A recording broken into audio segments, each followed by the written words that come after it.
வணக்கம். நல்லா இருக்கீங்களா? இது பட்ஜெட் பற்றிய உங்களின் ஒருவன். பட்ஜெட்டுக்கு முன்னாடி நீங்க போட்ட ட்வீட்டே நேஷனல் நியூஸ் ஆயிடுச்சே. ஒன்றும் இல்லை, பட்ஜெட் லோகோவை வெளியிட்டிருந்தேன். மொழிக் கொள்கையில் நம்ம எந்த அளவுக்கு உறுதியாக இருக்கோம்னு காட்ட அதில் ரூன்னு வச்சுருந்தோம், அவ்வளவுதான். ஆனால் தமிழை பிடிக்காதவங்க அதை பெரிய நியூஸ் ஆக்கிட்டாங்க. ஒன்றிய அரசுக்கிட்ட 100 நாள் வேலை திட்டத்துக்கான சம்பளத்தை தாங்க, பேரிடர் நிதி தாங்க, பள்ளி கல்வி நிதியை விடுவீங்கன்னு தமிழ்நாடு சார்பாக 100 கோரிக்கை வச்சுருப்பேன். அதுக்கெல்லாம் பதில் பேசாத ஒன்றிய நிதியமைச்சர் இதை பற்றி பேசியிருக்காங்க. அவங்களே பல பதிவுகளில் ரூனு தான் போட்டிருக்காங்க. ஆங்கிலத்துலேயும் எல்லாரும் ருப்பீஸை சிம்பிளாக ஆர்எஸ்ன்னு தான் எழுதுவாங்க. அதெல்லாம் பிரச்சனையாக தெரியாதவங்களுக்கு இதுதான் பிரச்சனையாக தெரியுது போல். மொத்தத்தில் இந்திய அளவில் நம்ம பட்ஜெட்டும் இட்டு தமிழும் இட்டு. பட்ஜெட்டுக்கான ப்ரிப்பரேஷன்லாம் எப்படி பண்ணீங்க? முதலமைச்சருக்கான பொருளாதார ஆலோசனை குழுவில் நோபல் பரிசு பெற்ற எஸ்தர் டப்லோ, அறிஞர்கள் ரகுராம் ராஜன், ஜான் தீரேஸ், அரவிந்த் சுப்பிரமணியன், நாராயணன் போன்றவங்க நிறைய ஆலோசனைகளை வழங்கினாங்க. மறுபுறம் அடித்தட்டு மக்கள்கிட்டையும் அவங்களோட தேவைகள் என்னென்னு கேட்டு தெரிஞ்சுக்கிட்டோம். அது மட்டும் இல்லை, மற்ற மாநிலங்கள்லேயும் நாடுகள்லேயும் மக்கள்கிட்ட நல்ல ரீச்சான திட்டங்கள் என்னன்னு பார்த்து அதை நம்ம மாநிலத்துக்கு ஏற்ற மாதிரி கொண்டு வரணும்னு முடிவு பண்ணோம். இதுக்காக பல நாட்கள் தலைமைச் செயலகத்தில் மாலை 6 மணியிலிருந்து இரவு 10 மணி வரை அமைச்சர்கள் அதிகாரிகள் கூட உட்கார்ந்து பேசித்தான் இந்த பட்ஜெட்டை தயாரித்தோம். பொறுத்தவரை பட்ஜெட் எப்படி வந்திருக்கு? நான் சொல்கிறத விட இந்தியா முழுக்க வெளிவந்திருக்கக்கூடிய நாளிதழ்களில் என்ன சொல்லியிருக்குன்னு பாருங்கள். இந்த இந்தியன் எக்ஸ்பிரஸ் பத்திரிக்கையில் தலைப்புச் செய்தியாக போட்டிருக்கிறாங்க, பட்ஜெட் தட் கவுண்ட்ஸ் ஆல் அப்படின்னு போட்டு ஒரு கோலத்தை போட்டு கார்ட்டூனில் எல்லா திட்டங்களும் கொண்டு வந்து சேர்த்து அதில் வெளிப்படுத்தியிருக்கிறாங்க. டைம்ஸ் ஆஃப் இந்தியாவில் அதாவது to checkmate opposition next year, Tamil Nadu finance minister moves infra welfare பீசஸ்னு தலைப்பில், அதாவது எதிர்க்கட்சிகளுடைய அரசியல் குற்றச்சாட்டுக்களை செக்மெட் செஞ்சுருக்கு இந்த பட்ஜெட்னு எழுதியிருக்கு. இது இந்து நாளிதழில் மாநிலத்தினுடைய வளர்ச்சிக்கு வழிவகுக்கும் முக்கிய துறைகளுக்கு கிடைத்த வெற்றியை இந்த பட்ஜெட்னு எழுதியிருக்கு. கல்வி, சமூக நலத்துறை திட்டங்களுக்கு பெரும்பாலும் முக்கியத்துவம் கொடுத்துருக்குறாங்க அப்படின்னு டெக்கான் கிரானிக்கல் எழுதியிருக்கு.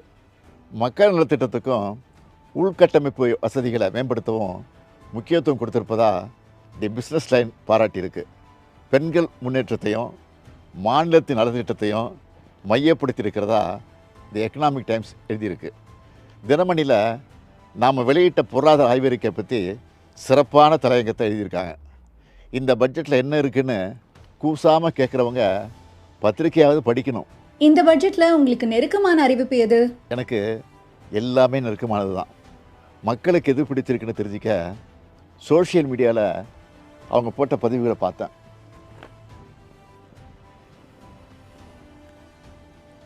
ஸ்கர்லட் பெம்னல் என்ற ட்விட்டர் ஐடி பெண்கள் பாதிப்புக்குள்ளாகிற கருப்பை வாய் புற்றுநோய்க்கான தடுப்புக்கான மருந்தை அரசே இலவசமாக தரணும்னு என்னை டேக் பண்ணியிருந்தாங்க. இந்த திட்டத்தை செயல்படுத்த நினச்சிருந்தோம். இப்போ இந்த பட்ஜெட்டில் அதுக்கான அறிவிப்பை வெளியிட்டிருக்கிறோம். அது மட்டும் இல்லை, டாக்டர் நிகிதா மேஹரா என்பவரும் ஃபென்டாஸ்டிக் நியூஸ்னு சொல்லி நன்றி தெரிவிச்சிருக்கிறாங்க. அதே போல் தெலுங்கானாவில் போக்குவரத்தை ஒழுங்குபடுத்துகிற பணிகளில் திருநங்கைகளுக்கு வாய்ப்பளிக்க போகிறதா ஒரு செய்தியை பார்த்தேன். தமிழ்நாட்டிலையும் இப்படி செயல்படுத்தலாம்னு முடிவெடுத்தோம். அதன்படி ஊர்காவல் படையில் திருநங்கைகளையும் ஈடுபடுத்துகிற அறிவிப்புக்கு பெரிய வரவேற்பு கிடைச்சிருக்கு. இது தொடர்பாக நேஹா என்பவர் என்ன சொல்லியிருக்காங்கன்னு நீங்களே பாருங்கள். இந்த சமூகத்துல கல்வி நிச்சயமா மிகப்பெரிய ஆயுதம். ஆனா அது விளிம்புநிலை சமூகமான திருநர் மக்களுக்கு கிடைக்கிறதுல நிறைய பிரச்சனைகள் இருக்கு. வாழ்வாதாரம் இருக்கக்கூடிய மற்ற பிரச்சனைகள்லாம் எதிர்த்து நிறைய திருநர் மக்களால உயர்கல்வி படிக்க முடியாம போகுது. அதுக்காக எல்லாருக்கும் எல்லாம் திட்டம், புதுமை பெண், தமிழ் புதல்வன் அப்படிங்கிற திட்டத்துக்கு கீழ மாசம் 1000 ரூபாய் ஊக்குவிக்கும் வகையில தமிழ்நாடு அரசு கொடுக்க போகுது. அது மட்டும் இல்லாம வாழ்வாதாரத்தை மேம்படுத்த வகையில இன்னொரு திட்டமும் திருவிழா காலங்களில் கூட்ட நெரிசல்களை கட்டுப்படுத்துறதுக்கும் போக்குவரத்து மேலாண்மைகளுக்கும் ஊர்காவல் படையில திருநர் மக்களை ஈடுபடுத்த வைக்கிறது. எல்லா ஊர்காவல் படையினர் மாதிரியும் மதிப்பூதியம், சீருடை, உயரிய பயிற்சிகள் அப்படின்னு சொல்லிட்டு செயல்படுத்த அரசு இந்த எல்லாருக்கும் எல்லாம் திட்டத்திலையும் சொல்லியிருக்காங்க. அப்படிங்கிறது இன்னொரு மிகப்பெரிய சந்தோஷமான விஷயம். கொஞ்ச நாளைக்கு முன்னாடி விருதுநகர் போனப்போ அரசு காப்பகத்தில் இருக்கக்கூடிய பெற்றோரை இழந்த குழந்தைகளுக்கு ஸ்வீட் வாங்கிட்டு போனேன். காப்பகங்களில் இருக்கவங்கள நாம் பார்த்துக்கிறோம், மற்ற குழந்தைகளுக்கு ஏதாவது பண்ணணும்னு தோணுச்சு. அப்படி உருவானது தான் தாயும் மாணவர் திட்டம். இதை பார்த்து டாக்டர் சென் பாலன் என்பவர் என்ன சொல்லியிருக்காரு பாருங்கள். நான் கட்டும் வரி பணம் இப்படி பயன்படுத்தப்படும் எனில் இதைவிட வேறு பெருமை என்ன உள்ளது. ஆதரவற்ற முதியோருக்காக அன்புச்சோலை திட்டத்தை அறிவித்தோம். இதுக்கு மக்கள் என்ன மாதிரி ரியாக்ட் பண்ணியிருக்காங்கன்னு பாருங்கள். பொதுமக்கள் மட்டும் இல்லை, ஆனந்த் சீனிவாசன், பிரபாகர், சோமவல்லியப்பன் போன்ற பொருளாதார வல்லுநர்களும் என்ன சொல்லியிருக்காங்கன்னா, எல்லா மாவட்டத்துக்கும் ஒரு திட்டத்தை அனௌன்ஸ் பண்ணியிருக்கிறார். ஃபஸ்ட்டு டிஃப்ரென்ஸ் என்னென்னு நான் பார்க்குறதுல, போன எலெக்ஷன் நீங்கள் பார்த்தீங்கன்னா கொங்கு மண்டலத்தில் திமுக ரொம்ப பெருசாக பண்ணலை. ஆனால் இப்போ நீங்கள் மோடி அரசாங்கத்தை பார்த்தீங்கன்னா யாரெல்லாம் எங்களுக்கு சப்போர்ட் பண்ணலையோ அவங்கள நாங்கள் கண்டுக்கவே மாட்டோம். தமிழ்நாட்டை பற்றி நாங்கள் ஒரு வார்த்தை கூட பேசலை. தமிழ்நாடு எந்த ஸ்டேட்டெல்லாம் அவங்களுக்கு ஓட்டு போடலையோ அவங்கள பேசலை. ஆனால் இவங்க அதையும் பேசியிருக்காங்க. கோயம்புத்தூரில் இந்த மெட்ரோ ப்ராஜெக்டை பற்றி பேசியிருக்காங்க, அந்த ஏரியாவுக்கான வளர்ச்சி திட்டங்களை பற்றி பேசியிருக்கிறாங்க. ஸோ எனக்கு ஓட்டு போட்டியா ஓட்டு போடலையாங்கிற ஒரு டிஃப்ரென்ஸ் இல்லாமல் பேசியிருக்கிறாங்க. அதே போல் செக்டார்ஸ் என்று பார்த்தால் தொழில்துறை, விவசாயம், மனிதர்கள் என்று பார்த்தா பெண்கள், மாணவர்கள், மாற்றுத்திறனாளிகள், பெற்றோரை இழந்த பிள்ளைகள், அது மாதிரி பலவித ஜியாகிரபின்னு பார்த்தா தமிழகத்தில் இருக்கிற பல்வேறு ஊர்களுடைய பெயர்களும் நாம் தமிழ்நாடு உச்சரிக்கப்படவில்லை என்று சொன்னதன் காரணமாகவோ என்னவோ இங்கே தமிழ்நாட்டில் இருக்கிற எல்லா பெயர்களையும் இந்த பட்ஜெட்டில் கேட்டது போல இருந்தது. இது ஒவ்வொரு ஊரையும் சொல்லி அங்கே ஒரு தொழிற்சாலை, ஒரு ஜவுளி பூங்கா, ஒரு இந்த பூங்கா என்று சொன்னதெல்லாம் பார்த்தால் இது ஒரு பரவலாக ஒரு பேலன்ஸ்டு பொருளாதார விதிகளுக்கு உட்பட்ட அதே சமயங்களில் நீங்கள் பார்த்தீங்கன்னா அகழ்வாராய்ச்சிக்கும் ஒரு முக்கியத்துவம் கொடுக்குறாங்க, அதே மாதிரி செமிகண்டக்டருக்கும் ஒரு முக்கியத்துவம் கொடுக்குறாங்க, ஒரு புத்தாக்கத்திற்கும் கொடுக்கிறார்கள், எம்ப்ளாய்மெண்ட் அதிகமாக்கக்கூடிய ஒரு காலனி தொழிற்சாலைகளுக்கு முக்கியத்துவம் இருக்கிறது, அதிக டெக்னாலஜி இருக்கக்கூடிய தொழிற்சாலைகளுக்கு முக்கியத்துவம் இருக்கிறது. அதனால நான் நினைப்பது இது ஒரு நல்ல ஹோம்ஒர்க் பண்ணப்பட்ட budget. Hoffman, who is a Nobel Prize winner, he has studied and found that if you invest 1% of money in the noon meal and giving them breakfast, it will give rise to approximately 14% in your GDP. It is something like a fixed deposit. You deposit, you get the money after 30 to 40, over a period of 30 to 40 years. For example, the Tamil Nadu government own resources is 74%. And only maximum 20-22% is coming from central government. So it is not literally depending on the union funds for its sustenance. For its social welfare schemes. Therefore, will Tamil Nadu will bankrupt me?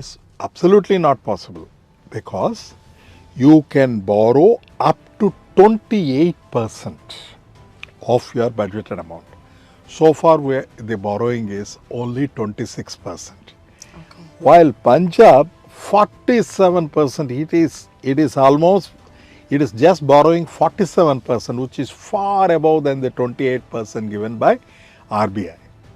Bihar is borrowing 46%. But Tamil Nadu has not crossed that Lakshman Rekha of 28%. In fact, even this budget, it is 26% only, and the deficit it has reduced to 41,000 crores. இப்படி இது எல்லோருக்கும் எல்லாம் budget. எதிர்க்கட்சிகளோட விமர்சனங்களை பற்றி என்ன நினைக்கிறீங்க? ஆக்கப்பூர்வமான விமர்சனங்கள் இருந்தால் அதை நம்ம பரிசீலிக்கலாம். ஏதாவது நெகட்டிவாக சொல்கிறதுக்காகவே சிலர் சொல்கிறது அரசு மேலே இருக்கக்கூடிய வன்மம் மட்டும்தான் தெரியுது, உருப்படியாக அது எதுவும் இல்லை. இருந்தாலும் நம்ம எந்த அளவுக்கு சிறப்பாக செயல்பட்டு இருக்கோம் என்பதற்கு சில எடுத்துக்காட்டுகளை ஆதாரபூர்வமாக சொல்ல விரும்புகிறேன். 2011 2016 வரைக்கும் நம்முடைய கடன் வளர்ச்சி என்பது 108 விழுக்காடு. இதுவே 2016 2021 128 விழுக்காடாக அதிகரிச்சுது. ஆனால் நம்ம திராவிட மாடல் அரசு பொறுப்பேற்றதிலிருந்து இப்போ வர 93 விழுக்காடுன்னு இதை குறைச்சிருக்கிறோம். கடன் எல்லாமே கட்டுக்குள்ள இருக்கா? எந்த வகையில மற்ற மாநிலங்களை விட தமிழ்நாடு தனித்துவமா இருக்கு? தமிழ்நாட்டுடைய கடன் கட்டுக்குள்ள இருக்குன்னு அண்மையில் வெளியான பொருளாதார ஆய்வறிக்கையும் தெளிவுபடுத்தியிருக்கு. கடன் வாங்காத அரசுன்னு எதுவும் இல்லை. அப்படி வாங்குகிற கடனை முறையாக செலவு பண்ணுறோமா என்பது தான் முக்கியம். அந்த வகையில் எதிர்கால தலைமுறைக்கான முதலீடாக தான் திராவிட மாடல் அரசு கடன் தொகையை செலவு பண்ணியிருக்கு. அதனால தான் எதிர்க்கட்சிகளோட அர்த்தமற்ற விமர்சனத்தை வல்லுநர்களும் நாளேடுகளின் தலையங்கங்களுமே தவறுன்னு ஆணித்தரமாக சொல்லிட்டாங்க. பட்ஜெட் முடிஞ்சிச்சு, அடுத்ததா என்ன பிளான்? இப்போ அறிவித்ததெல்லாம் உரிய காலத்தில் நடைமுறைப்படுத்த அமைச்சர்களை அதிகாரிகளை முடுக்கி விடுறது தான் உடனடியாக என்னுடைய அடுத்த வேலை.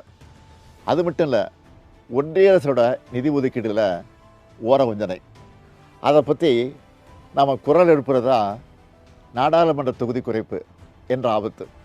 இப்படி நம்ம மாநிலத்துக்கான நிதிக்கும் நீதிக்கும் போராட வேண்டியிருக்கு. அதையும் பார்க்கணும். 2030ஆம் ஆண்டுக்குள்ளே தமிழ்நாட்டை $1 ட்ரில்லியன் பொருளாதாரமாக உயர்த்தணும். தமிழ்நாடு எல்லாத்துலேயும் நம்பர் 1 இருக்கணும் என்கிற இலக்கை அடையணும். இப்படி நிறைய பணிகள் இருக்குது. அதனால் ஓய்வே கிடையாது. நன்றி, வணக்கம்.